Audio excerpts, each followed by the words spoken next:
Sevmek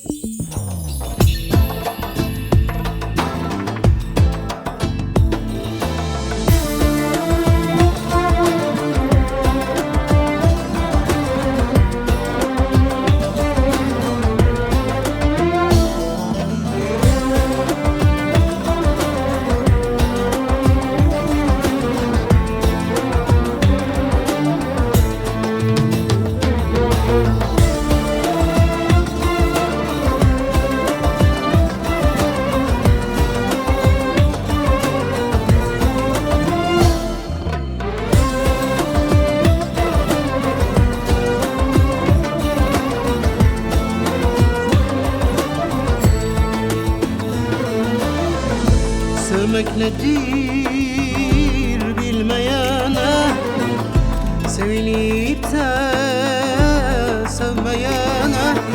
Kıymet nedir bilmeyene, haram olsun, haram olsun.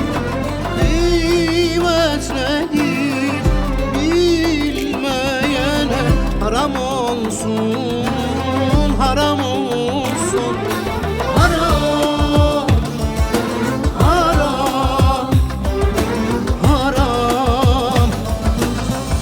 Tüm söylenen yalanlara, para diye tapanlara, insanları satanlara.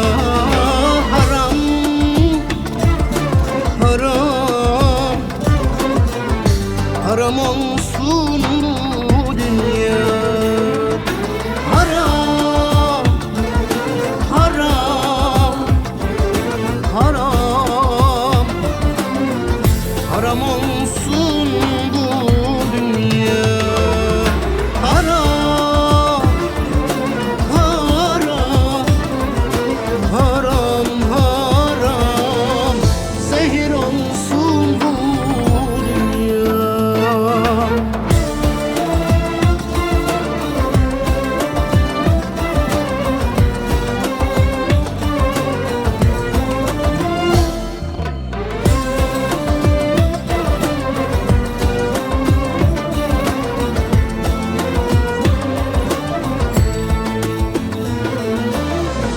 Seviyorken ağlatana, terk edip de bırakana, aşkı hiçe sayanlara. Haram olsun, haram olsun. Aşkı hiçe sayanlara. Haram olsun, haram olsun. Haram, haram, haram. Tüm vicdansız zalimlere, o insafsız yüreklere, garipleri ezenlere.